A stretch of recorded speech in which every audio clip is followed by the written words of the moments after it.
आज मी धीरज दादांचं भाषण पहिल्यांदा त्यांच्या मतदारसंघात आलं।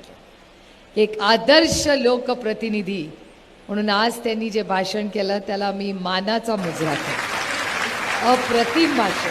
त्यांनी ज्या ज्या मागण्या आज केल्या आहेत त्या सगळ्या मोठ्या नेत्यांपर्यंत पोहोचून आपल्या सरकारचा शपथविधी झाल्यावर पहिल्या 100 दिवसात धीरज भैयांच्या सगळ्या मागण्या आपण पूर्ण ताकदीने त्याची अंमलबजावणी। आमचं ठरलंय या वेळीच पण धीरज दादाला मतदान करायचं म्हणजे करायचं। कारण का हे महिलांचं सरकार आहे। या सगळ्या एवढ्या मोठ्या संख्येने जेवढ्या महिला इथे बसल्या आहेत तेवढ्याच व्यासपीठावर बसलेल्या आहेत। या व्यासपीठावरच्या अर्ध्याहून जास्त महिला अशा असतील ज्या कधी ना कधी जिल्हा परिषद पंचायत समिती लढल्या असतील।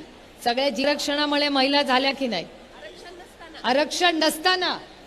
आरक्षण नसतानाही बँकेला, महापौर, जिल्हा परिषद आणि साखर कारखाना चारी ठिकाणी महिलांना संधी द्यायचं काम हे देशमुख साहेबांच्या कुटुंबाच्या माध्यमातून। हेच तर आम्हाला हवंय। आम्हाला निर्णय प्रक्रियेत घ्या जायचं, 1 नंबरचा पंजाच्या शेजारचं बटन दाबायचं आणि राज्यात 1 नंबरला धीरज भैयाला निवडून आणायचं। प्रगतीचा ध्यास तू धीरज दादा।